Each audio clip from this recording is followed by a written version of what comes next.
cierto? Y el mensaje que vamos a poner se va a titular: La familia, el centro del poder de Dios.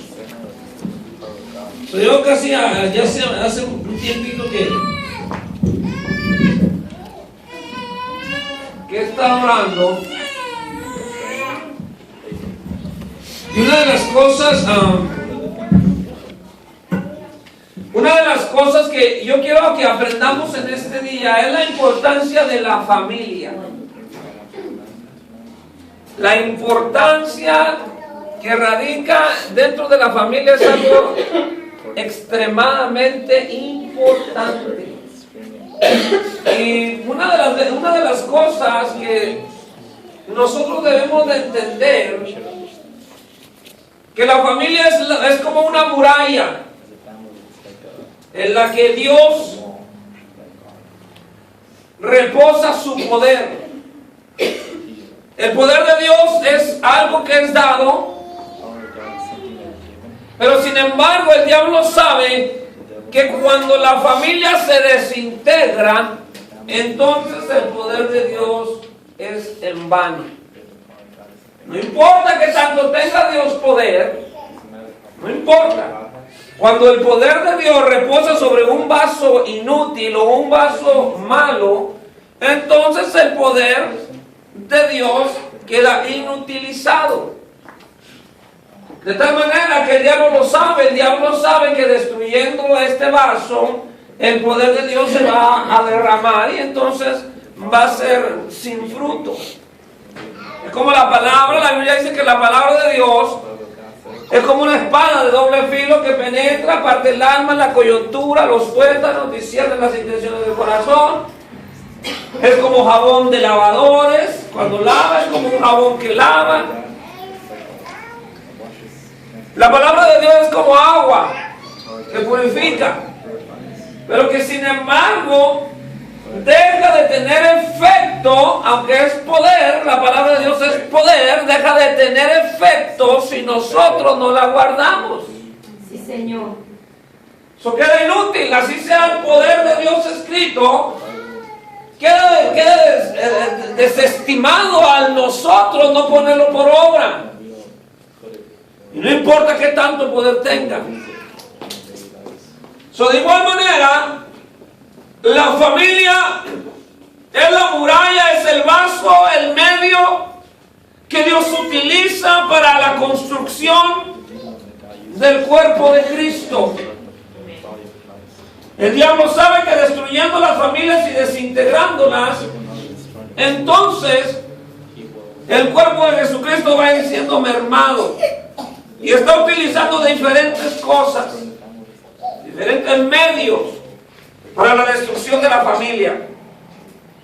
Medios que destruyen a los hijos y medios que ponen división entre el esposo y la esposa. Eso es lo que hace Satanás, porque la Biblia dice que para eso vino. Su trabajo es ese: matar, robar y destruir. Ese es el trabajo de él: matar, robar y destruir. Eso es lo que hace. Y su target, su meta, su principal dirección es contra la familia. Ahora, ¿puede haber una familia perfecta? Sí puede haber. Sí puede. Puede haber una familia perfecta. Y esa familia perfecta tiene que salir de la iglesia. Y en esta noche vamos a hablar acerca de algo muy maravilloso, como es la familia. La Biblia dice que Dios tendría que levantar a un hombre con el espíritu de Elías, que haría volver el corazón de los hijos a los padres y de los padres a los hijos. Cuando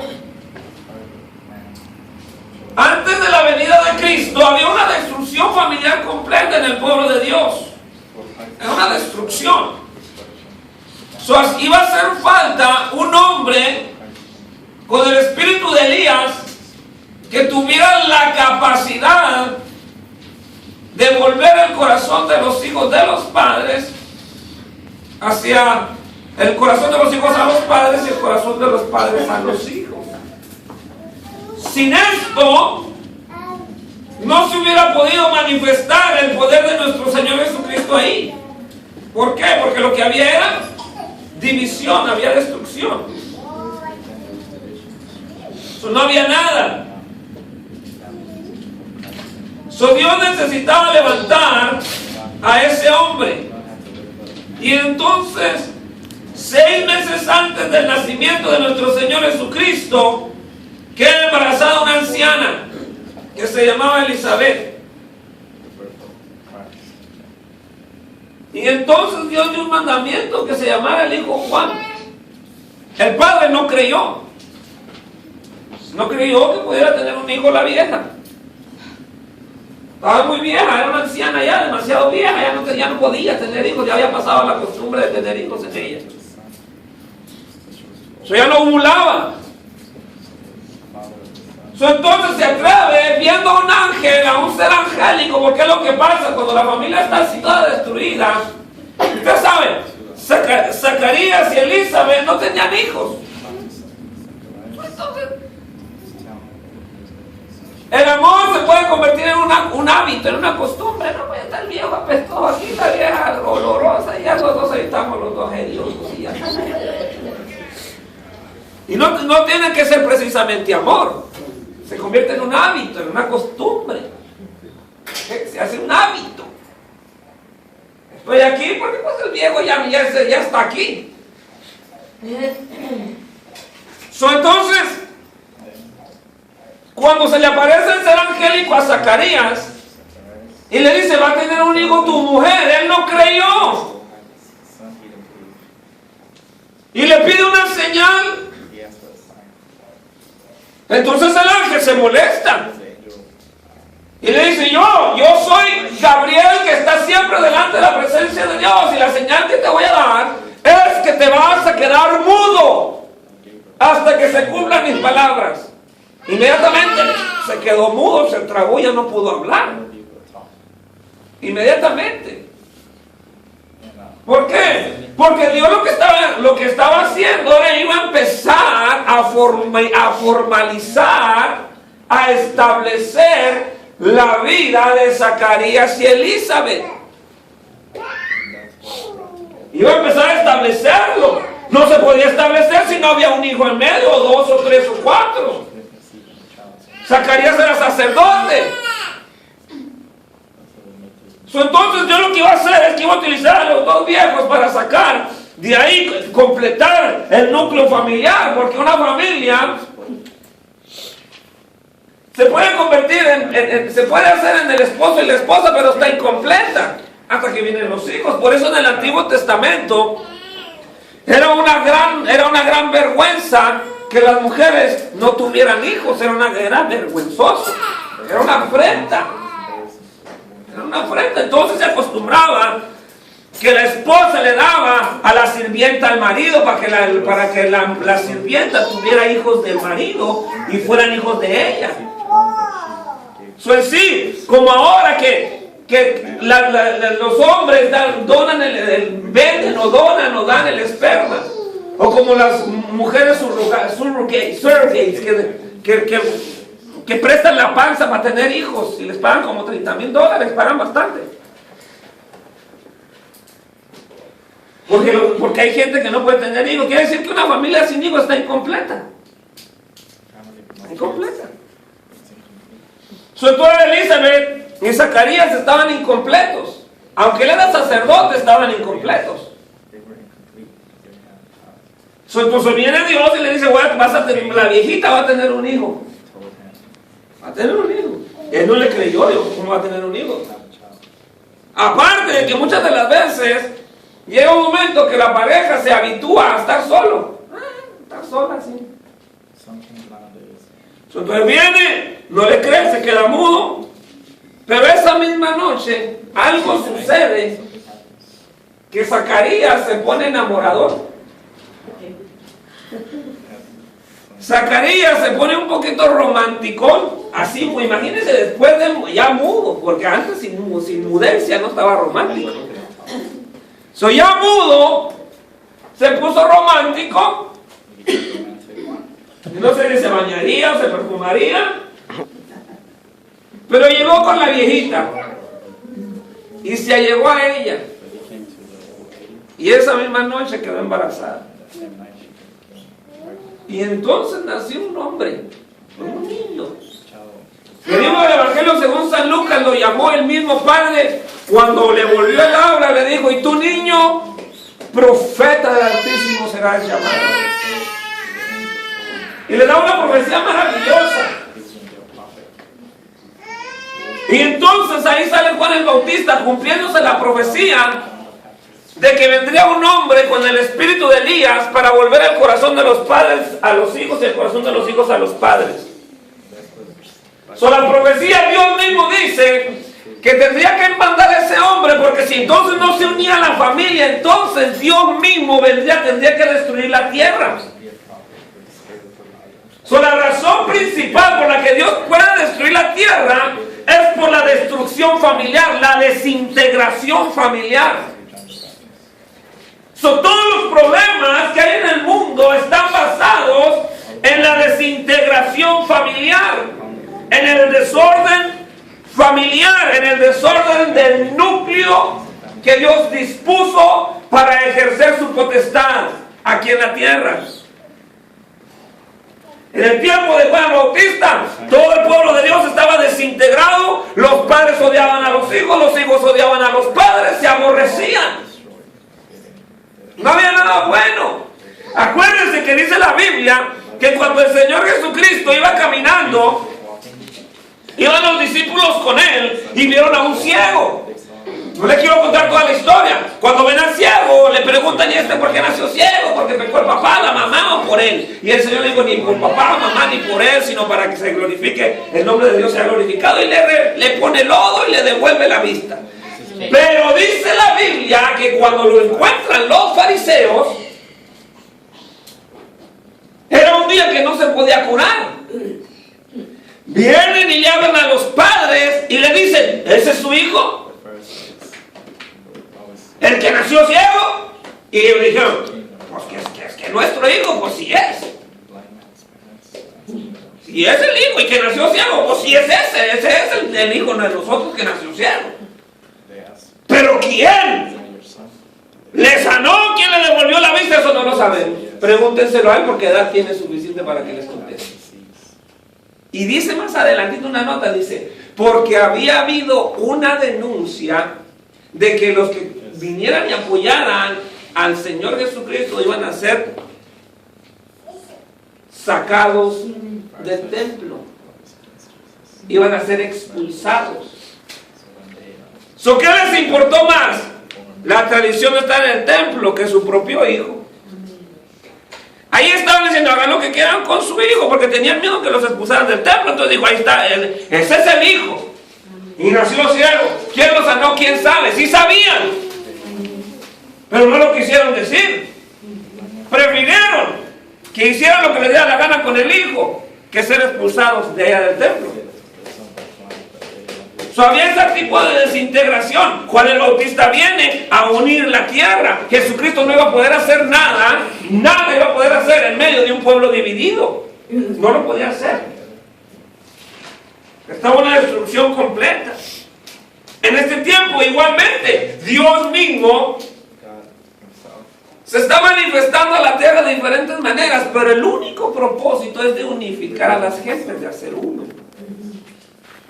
El Señor quiere unificar a la gente, que la gente que Él tiene, su pueblo, sea un pueblo. Un pueblo, una nación, nación santa. Él quiere unidad. Él mismo en el Evangelio según San Juan, Él viene y dice que ellos sean uno, como tú y yo, Padre, somos uno. Pero no puede ser uno, no puede haber unidad cuando la familia que llega a la iglesia está dividida. Divididos los hijos, dividido el esposo, dividido la esposa, una división tremenda, no puede haber nada. Puede haber una iglesia, pero una iglesia no significa que sea parte del cuerpo de Cristo. Porque si llega la primera familia vienen endiablados, enojados. Si entra la segunda familia vienen enchalangados también, enojados. Si entra la tercera familia y todas las familias que sean, así sean 100 familias, 500 familias dentro de un edificio, pero toda la familia viene dividida, no sirve. No sirve, porque dentro de la iglesia van a presentar cara de santos, pero afuera van a enseñar la de diablos. Y las apariencias delante de Dios, esas no son las que valen. El aparentar felicidad cuando no hay, eso no sirve. No se puede pretender que somos algo no siéndolo. El poder de Dios dentro de la iglesia radica en la unidad que hay en los miembros. Pero no puede haber unidad. Miren, muchas de las veces hay división entre familia y familia, pero la división no es porque no se amen. La raíz principal es porque esta familia y esta familia en su propia casa está dividida. Si por ejemplo viene una familia con 3, 4 hijos, la esposa, el esposo, 3, 4 hijos, el esposo y la esposa, 3, 4 hijos, las dos familias se pasan perro y gato aquí, perro y gato acá. Cuando se juntan en la iglesia, explota una bomba atómica. Porque entonces son dos familias. Pero si esta familia está dividida, está destruyéndose ella, pero esta está bien firme como una muralla, esta es más fácil que esta le gane a esta, que esta le gane a esta. Amén. A su nombre, hermano. Gloria. Gloria a Dios. ¿Qué tiene que haber? ¿Por qué? ¿Qué es unidad? Cuando se trata de unidad, ¿qué se trata? La unidad lleva felicidad, gozo, armonía, deseo de estar el uno con el otro, actividad en todos los aspectos, comunicación, comprensión, templanza, humildad. Nadie tiene más alto concepto del que tiene que tener. Sí, Señor. Estamos unidos. ¿Tienes los atributos que consuelan la unidad? Porque una cosa es estar unido, otra cosa es estar junto.